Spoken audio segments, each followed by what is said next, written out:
ሰላም እግዚአብሔር ቤተሰቦች ከማህበረ ቅዱሳን ቴሌቪዥን የዕለቱን አጫጭር መረጃዎች ይዘንላችሁ ቀርበናል።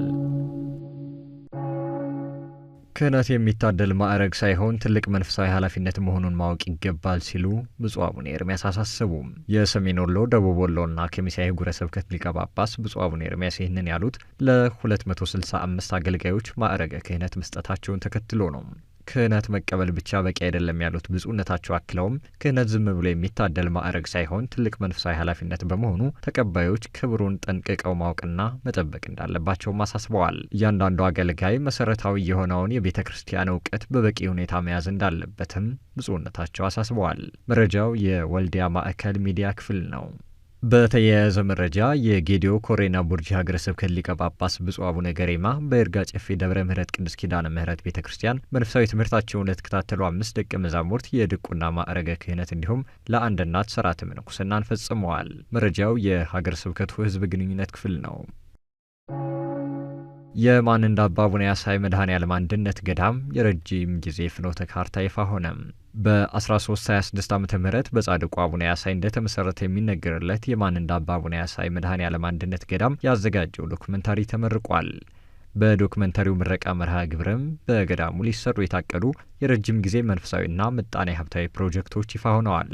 ከእነዚህም ውስጥ ከፍተኛ ክሊኒክ፣ የስነ ስዕልና የእደ ጥበብ ማዕከል እንዲሁም አግሮ ፕሮሰሲንግና ትራንስፖርት ዘርፍን ጨምሮ ሌሎች በርካታ ፕሮጀክቶችን ለመስራት ማቀዱንም አሳውቋል። ለአብነትና ሰንበት ትምህርት ቤቶች ትኩረት በመስጠት ተተኪ መምህራንን ማብቃት እንደሚገባ ተገለጸም። ይህ የተባለው በድሬዳዋ ሀገረ ስብከት ሰንበት ትምህርት ቤቶች ማደራጃ መምሪያ የሰንበት ትምህርት ቤቶች አንድነት ህብረት የተዘጋጀው ለ2 ወራት የሚቆይ የደረጃ 1 ተተኪ መምህራን ስልጠና መጀመሩን ተከትሎ ነው። በመርሃ ግብሩ ለአብነትና ለሰንበት ትምህርት ቤቶች ትኩረት በመስጠት ተተኪ መምህራንን በበቂ ሁኔታ ማብቃት እንደሚገባ የሀገረ ስብከቱ ሰንበት ትምህርት ቤቶች ማደራጃ መምሪያ ኃላፊ መጋቢ ሃይማኖት ቀሲስ ዘላለም ፈቃዱ አሳስበዋል።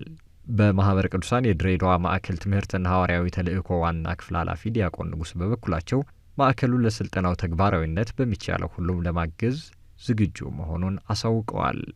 መረጃው በማህበረ ቅዱሳን የድሬዳዋ ማዕከል ህዝብ ግንኙነትና ሚዲያ ክፍል ነው። ለአብነት ተማሪዎች ሥርዓተ ቤተ ክርስቲያን ላይ ትኩረቱን ያደረገ ስልጠና ተሰጠም።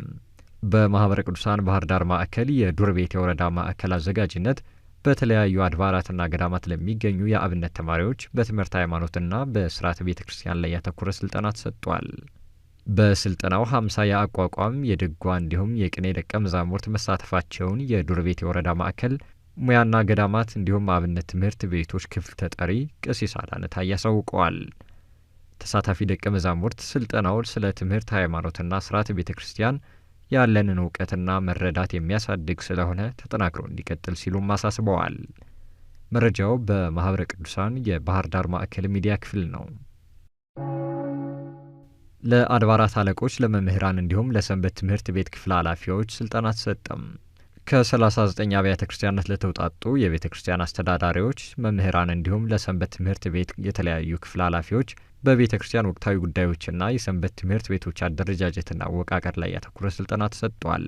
በተጨማሪም የሰንበት ትምህርት ቤቶች ሥርዓተ ትምህርትና ምንነት እንዲሁም አተገባበሩ ላይ ያተኮረ ስልጠና ስለመሰጠቱም የመተከል ሀገረ ስብከት የሰንበት ትምህርት ቤቶች አንድነትን ዋቢ አድርጎ የሰንበት ትምህርት ቤቶች አንድነት ዘግቧል።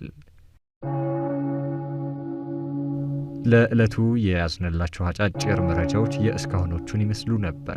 ሰላም እግዚአብሔር ከሁላችን ጋር ይሁን። ከቀሪ ጣቢያችን መሰናዶች ጋር መልካም ቆይታ